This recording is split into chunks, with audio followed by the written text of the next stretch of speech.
அன்பார்ந்த my V3 குடும்ப உறவுகளுக்கு வணக்கம். நண்பர்களே, கடந்த 2-3 மாதமாக நம்ம நிறுவனம் சுற்றி ஏதோ ஒரு சர்ச்சை தொடர்ந்து வந்துக்கிட்டே இருக்குது. ஏதோ ஒரு செய்தியை இன்றைக்கி மக்கள் மத்தியில் ஏதோ ஒரு பரப்பிட்டே சுச்சுவேஷன் வந்துட்டு இருக்குன்னு சொல்லும்போது, இப்போ ஒரு செய்தி அதோட கண்டினியூவாக என்ன அப்படின்னா, இந்த வாரம் பே அவுட் வருமா வராதா ஒரு கேள்வி போயிட்டுருக்கு. நான் சிம்பிளாக சொல்கிறேன். நம்ம கம்பெனி ஆரம்பித்து 33 மாதம் ஆச்சு. 143 வாரம் கண்டினியூவாக வித்ட்ரா போட்ட எல்லாத்துக்கும் பே அவுட் கொடுத்துருக்கோம். ஸோ அந்த அளவுக்கு பர்ஃபெக்டாக நம்ம பண்ணியிருக்கோம். இது ஏற்கனவே உள்ளே இருக்கிற எல்லாத்துக்குமே இந்த ட்ராக் கார்டு தெரியும். ஸோ எங்கேயுமே எந்த காரணம் எப்போவுமே சொன்னதில்லை. இன்னும் சொல்ல போனால் கடந்த 2 மாதமாக எவ்வளோ பிரச்சனை நிறுவனம் இருந்துச்சு, எத்தனை விஷயங்கள் மீடியாவில் வந்துச்சு, எத்தனை விஷயம் மெயின் ஸ்ட்ரீம் மேலே பேப்பரில் வந்துச்சு, டிவியில் காமிச்சாங்க, யூடியூப்பில் எந்த அளவுக்கு கம்பெனிக்கு எதிராக பேசுனாங்க, சில வழக்குகளை சந்தித்தோம், அரெஸ்டே ஆச்சு. இப்படி பல சம்பவங்கள் நடக்கும்போது கூட எதுவுமே நம்முடைய ரெகுலர் பே அவுட்டை தடுக்கலை. ஏன்னா எது நடந்தாலும் அது வேறு பிஸ்னஸில் பே அவுட் வேறு சொல்லிட்டு நம்ம அதை கூட கிளப் பண்ணவே இல்லை. அதை காரணமாக சொல்லி ஒரு வாரம் கூட பே அவுட் நம்ம நிறுத்தவே இல்லை. ஏன்னா இது சிஸ்டம் வேறு, அது சிஸ்டம் வேறு. ஸோ அதை பிரச்சனையை தனியாக எதிர்கொள்வோம், எல்லா விசாரணைக்கு போவோம், எல்லா வழக்கு எதிர்கொள்வோம். ஏன் ஜெயிலுக்கு கூட போயிட்டு வந்தேன். எல்லாம் நடக்கும்போது கூட அந்த இடத்துல பே அவுட் அப்படிங்கிற ஏரியாக்குள்ளே எந்த டிஸ்டர்பன்ஸும் ஆகவே இல்லை. ஆனால் இந்த வாரம் இன்றைக்கி லாஸ்ட் நாள், திடீர் சனிக்கிழமை அப்படின்னு சொன்னால் இந்த வாரத்துக்கு பே அவுட் வந்திருக்கணுமே. ஏன் வரலன்னா, வழக்கமான சனிக்கிழமைக்கு பே அவுட் போடலாம். பட் கடந்த ஒரு 2-3 மாதம் என்ன பண்ணோம், செவ்வாய் புதன்லேயே பே அவுட் போட்டோம். ஏன்னா முடிஞ்ச அளவுக்கு நேரத்தை கொடுத்துருவோம், மக்களுக்கு வாங்கி யூஸ் பண்ணிட்டுமே. சனிக்கிழமை போட்டால் அதே பே அவுட் தான், வெள்ளிக்கிழமை போட்டால் அதே போட்டு சொல்லும்போது நம்ம என்ன பண்ணோம், செவ்வாய் புதன்லேயே பே அவுட் போட்டோம். அந்த அளவுக்கு சிஸ்டம் பர்ஃபெக்டாக இது வரைக்கும் மெயின்டைன் பண்ணோம். பட் இப்போ என்ன பிரச்சனை வந்துருக்குன்னா, இந்த பே அவுட் போகிறதுக்குள்ளே பிரச்சனை இருக்குது. வழக்கமாக வேறு பிரச்சனை வரும், பே அவுட் நிற்காது.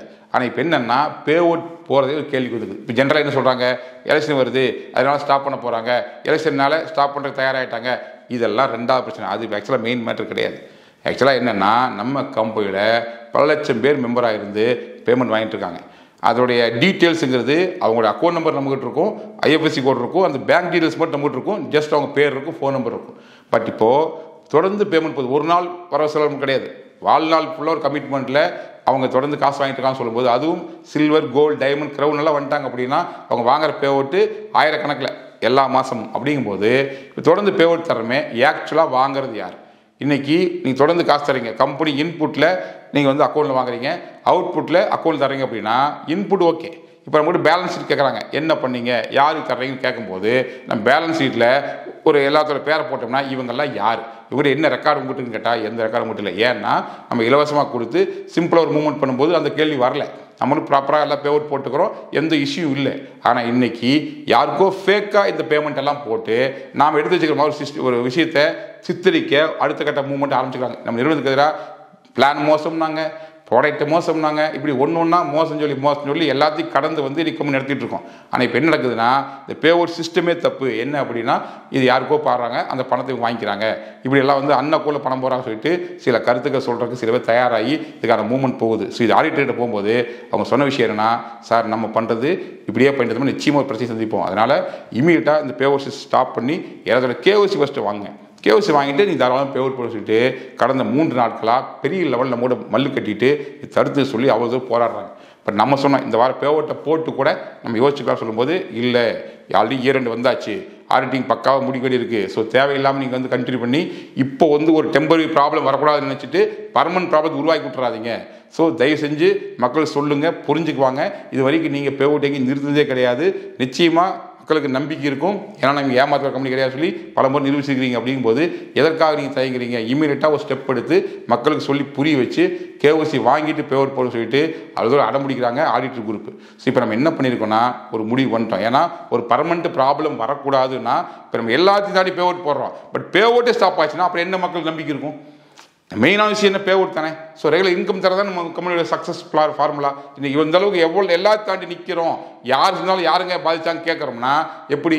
கரெக்டாக பே அவுட் தரனால தானே. ஸோ பே அவுட் தர்றதுக்கே பிரச்சனை ஆச்சுன்னா இந்த பே அவுட் தரதுனாலே புது பிரச்சனை வருதுன்னு சொன்னால் அதை தடுக்கணுமே வேண்டாமா, அதை மாற்றி அமைக்க வேண்டாமா? ஸோ சில சூழலில் சில கடினமான முடிவுகளை நம்ம எடுக்க வேண்டிய தேவை இருந்ததுனால இப்போ ஒரு முடிவு எடுத்திருக்கோம். என்ன அப்படின்னா, இன்றைக்கி யாரெல்லாம் சில்வர், கோல்டு, டைமண்ட், க்ரௌன் இருக்கீங்களோ எல்லாருமே KYC அப்டேட் பண்ண வேண்டிய தேவை வந்தாச்சு, பண்ணி ஆகணும். ஸோ இதுதான் நம்முடைய அடிப்படை தேவை. ஸோ இதுக்கு என்ன பண்ணலான்னு சொன்னால், நம்ம ஆப்லேயே இப்போ நம்ம டெக்னிக்கலி பேசியாச்சு, 2 டேஸுக்கு வேலையை ஆரம்பிச்சிட்டாங்க.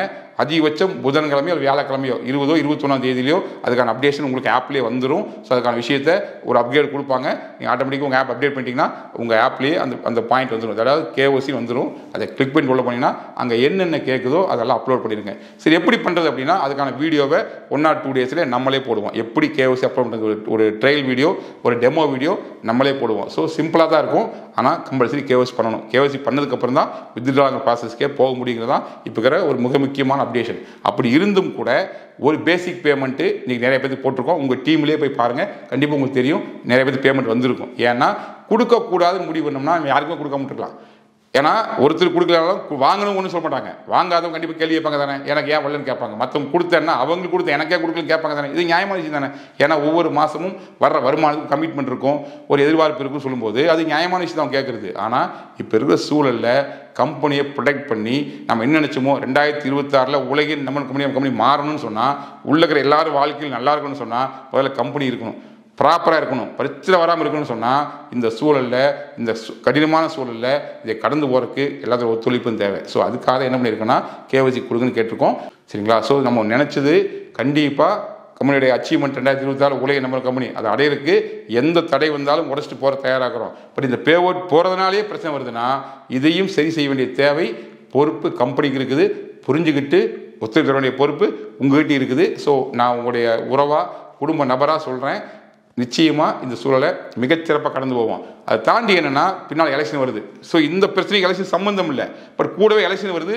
இன்றைக்கி அறிவிக்க போகிறாங்க எலெக்ஷன் டேட். அப்படி இருந்ததுன்னா நார்மலாகவே போயிட்டு இருந்தால் கூட ஒன்ஸ் எலெக்ஷன் அறிவிச்சிட்டாங்கன்னா நம்ம பே அவுட் போட முடியாது, பல்க் கேஸ் அனுப்ப முடியாது. இதெல்லாம் நார்மலாக பிரச்சனை. ஏற்கனவே நம்ம கம்பெனி பேரெல்லாம் எலெக்ஷன் கமிஷனுக்கு அனுப்பிவிட்ருப்பாங்க. இந்த கம்பெனி வந்து இந்த மாதிரி பல்காக காசு போட்டுக்குது, கொஞ்சம் என்னென்னு பாருங்கன்னு சொல்லியிருப்பாங்க. ஸோ அவங்களே நம்ம கம்பெனியை இந்த எலெக்ஷன் சமயத்தில் கண்டிப்பாக ஸ்டாப் பண்ணி வைப்பாங்க. ஸோ அப்படி இருக்கும்போது அதுக்கும் சேர்ந்து சொல்யூஷன் தர மாதிரி இப்போவே நம்ம ஸ்டாப் பண்ணி வச்சு பண்ணிட்டோம்னா ஆட்டோமேட்டிக்காக என்னென்னா இந்த கேள்வி வராது. இந்த எலெக்ஷன் பீரியட்லேயே நம்ம ஆட்டோமேட்டிக்காக நம்மளுடைய KYC அப்டேட் பண்ண டைம் எடுத்துக்கலாம். இதில் வர்ற புதன்கிழமைக்கே, அதாவது 20ஆம் தேதி அல்லது 21ஆம் தேதி, மேக்ஸிமம் 20ஆம் தேதி பண்ணிடலாம். ஸோ அந்த தேதியிலேயே உங்கள் ஆப்புக்குள்ளேயே ஒரு ஐக்கான் வந்து KYCக்கு வந்துடும். அந்த ஐக்கானை கிளிக் பண்ணிவிட்டு அங்கே என்ன கேட்குதோ ஃபில் பண்ண ஆரம்பிங்க. ரொம்ப அவசரப்பட்டு செய்ய வேண்டாம். ஏன்னா எலெக்ஷன் முடிச்சதுக்கப்புறம் தான் ஏதாவது நம்ம திரும்ப நார்மலாக பே அவுட்டெல்லாம் போட முடியும், வித்ட்ரால் கொடுக்க முடியும் சொல்லும்போது உங்களுக்கு டைம் இருக்குது. அதனால் ரொம்ப வேகமாக செய்ய வேண்டாம், பொறுமையாக தெளிவாக நீங்கள் செய்யுங்க. அவசரமெல்லாம் அப்டேட் பண்ணுங்கள். ஸோ அதுக்கான சுச்சுவேஷனை நமக்கு நிறையா அவகாசத்தை இயற்கையை ஏற்படுத்தி கொடுத்துக்குது. ஸோ இது எலெக்ஷன் முடிவு வரைக்கும் எந்த பே அவுட்டும் போட முடியாது. ஸோ ரெண்டே விஷயம் தான் நீங்கள் தெளிவாக புரிஞ்சுக்கங்க. நார்மலாக OMID போடலாமா? போடலாம். ரீபர்ச்சேஸ் ஸ்டோரில் பண்ணலாமா? பண்ணிக்கலாம். ஸ்டோர் நடக்குமா? சிறப்பாக நடக்கும். ஆஃபீஸ் இருக்குமா? ரொம்ப சிறப்பாக திறக்கும். அதில் எந்த குழப்பம் கிடையாது. ஆனால் என்ன வித்தியாசம் அப்படின்னா இந்த காலகட்டத்தில் பே அவுட் வித்ட்ரா போட முடியாது. கூடவே என்னென்னா இப்போ அப்கிரேட் கொடுக்க முடியாது. ஏன்னா 2 நாளாக கொடுக்க முடியாமல் தான் இருக்குது. பழைய ஆள் தான் போயிட்டு இருக்காங்க. புதுசாக வரவங்களுக்கு நம்ம ஆப்ஷன் கொடுக்கல. ஏன்னா இந்த சமயத்தில் அதுக்கு முன்னாடி செய்ய வேண்டாம் சொல்லி தடுத்து வச்சுக்கிறோம். ஸோ ஆடிட்டிங் டீமும் சொல்லியிருக்காங்க. ஸோ இந்த மந்த் எண்டு வரைக்கும் நீங்கள் அப்கிரேடே கொடுக்க முடியாது. அதுக்கப்புறம் அடுத்த ஃபினான்ஸ் இயர் 2024-25 ஃபினான்ஸ் இயரில் உங்களுக்கு எல்லாம் ஓகேன்னு சொன்னால் பண்ணிக்கலாம். ஸோ இப்போது இந்த மார்ச்சில் இந்த மந்த் எண்டு வரைக்கும் அப்கிரேட் கொடுக்குறதையும் உங்கள் டீமில் ஸ்டாப் பண்ணுவீங்க. ஸோ பே அவுட் போகிறதையும் நீங்கள் வந்து போட முடியாத சுச்சுவேஷன் இருக்கும். ஒன்ஸ் இந்த எலெக்ஷன் எல்லாம் முடிஞ்சதுக்கப்புறம் மீண்டும் மிகச்சிறப்பாக விசுரூபமாக மீண்டும் நம்ம என்ன நினச்சோமோ அதை நோக்கி போக போகிறோம். அதில் எந்த தடையும் இல்லை, எந்த வருத்தமும் இல்லை. திரும்ப சொல்கிறேன், நிறுவனம் எல்லாமே உங்களுக்கு செஞ்சு தரது தான் ஒன்று பண்ணுதே ஒழிய உங்களுக்கு செய்யாமல் இருக்க எந்த முயற்சி எடுக்கல. ஸோ நம்ம நோக்கம் 2026 உலகின் நம்பர் 1 கம்பெனி ஆகுறது. ஸோ அதுக்காக மட்டும் வேலை செய்யணும்னு சொல்லும்போது தான் அத்தனை தடைகளையுமே துச்சமாக மதித்து எது வந்தாலும் நான் பே அவுட் நிறுத்தலை, எந்த பிரச்சனை வந்தாலும் நான் பயந்து ஓடல, எந்த பிரச்சனை வந்தாலும் நான் தயங்கி நிற்கல, தைரியமாக முன்னாள் நிற்கிறேன். ஏன்னா இந்த நிறுவனம் இறை சக்தியாலும் இயற்கை சக்தியாலும் மக்கள் சதை எங்கள் நிறுவனம். அந்த நம்பிக்கை எனக்கு இருக்கிறனால தான் எல்லா சுச்சுவேஷனையும் எதிர்கொள்கிறேன்.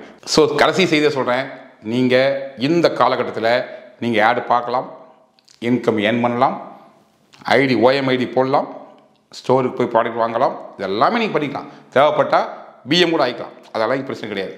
ஆனால் BMக்கு அப்புறம் சில்வரோ கோல்டோ டைமண்டோ க்ரௌனோ பர்ச்சேஸ்க்கு அப்கிரேட் கொடுக்குறதுக்கு இந்த காலகட்டத்தில் பண்ண முடியாது. அது பர்டிகுலராக இந்த மார்ச் எண்ட் வரைக்கும் பண்ண முடியாது. ஏப்ரலுக்கு அப்புறம் வர அடுத்த ஃபினான்ஸ் இயரில் நீங்கள் அப்கிரேட் பண்ணுறா பண்ணிக்கலாம். அது கம்பெனி ஓப்பன் பண்ணி தரும், விருப்பம் தான் நீங்கள் பண்ணிக்க. மற்றபடி வித்ட்ரா போடுறதுங்கிறது கண்டிப்பாக ஆஃப்டர் எலெக்ஷன் தான் அதுக்கு ஆப்ஷன் ஓப்பன் ஆகும். அது வரைக்கும் கொஞ்சம் பொறுமையாக நீங்கள் கொஞ்சம் காத்திருங்க. கொஞ்சம் சிரமமாக தான் இருக்கும். ஏன்னா கமிட்மெண்ட்ஸோடு தான் எல்லாம் வாழ்ந்துட்டுருக்கோம். அது எனக்கும் புரியுது. பட் இருந்தாலும் இது டெம்பரரி ப்ராப்ளம். இதை சரியாக கையாண்டால் பர்மனண்ட்டான எந்த ப்ராப்ளம் வராமல் பார்த்துக்கிறதுக்கான ஒரு மிகப்பெரிய ஒரு சூழல் இருக்குது. ஸோ அதனால தான் இந்த முடிவு எடுத்துக்கிறோம். கொஞ்சம் கடினமான முடிவாக இருந்தாலும் கால சூழல் கருதி சுச்சுவேஷனை கரெக்டாக ஹேண்டில் பண்ணுற ஒரு மனநிலையை கொண்டு இந்த முடிவு எடுத்திருக்கோம். ஸோ கண்டிப்பாக ஒத்துழைப்பு கொடுங்க. நிச்சயமாக உங்கள் துணை கொண்டு 2026 உலகின் நம்பர் ஒன் கம்பெனியை கண்டிப்பாக நம்ம மாறியே தீர்வோம். கூட இருக்கிற எல்லாருமே வாழ்க்கையை செட்டில் நல்லா இருக்கணும். அந்த ஒத்த நோக்கத்துக்காக தான் நம்ம வேலை செய்கிறோம். எத்தனை தடை வந்தாலும் அதை எதிர்கொள்வோம். ஸோ பேமெண்ட்டு போதலே பிரச்சனை வந்ததுனால தான் இந்த ஒரு கேப். இதுவும் ஒரு நியாயமான காரணம் தான். ரெண்டாவது எலெக்ஷனும் வருது. ஸோ நம்ம நார்மலாக போனாலும் எலெக்ஷன் சமயத்தில் இது செய்ய முடியாமல் தடுத்துருப்பாங்க. ஸோ ரெண்டு ஒரே சமயம் வரனால ஸோ சேர்ந்தாப்பில் எலெக்ஷன் காலத்தையும் கடந்துடலாம், அந்த கேப்லேயே கேஓசி பண்ணுற வேலையை முடிச்சிடலாம். ஸோ எதுவாக இருந்தாலும் ஆஃப்டர் எலெக்ஷன் 2024-25 ஃபினான்ஸ் இயரில் பல்வேறு விதமான டையப்போட பல விஷயங்கள் டையப் பண்ண போகிறோம் இல்லையா, அப்படி டையப்போட இன்னும் வேற லெவலில் மிகச்சிறப்பான தொடக்கத்தோட நம்ம என்ன நினச்சோமோ அத்தனை விஷயம் அச்சீவ் பண்ணுற ஒரு செயல்திட்டத்தோட நம்ம செயல்படுவோம். ஸோ நம்பிக்கையோடு காத்திருங்கள். நிச்சயமாக நிறுவனம் யாரையுமே நஷ்டமாக விடாது. அது ஒன்று மட்டும் ஞாபகம் வச்சுக்கோங்க. இந்த சூழலை கொஞ்சம் சிரமப்பட்டு கடந்து போகிறதுக்கு தயாராகுங்க.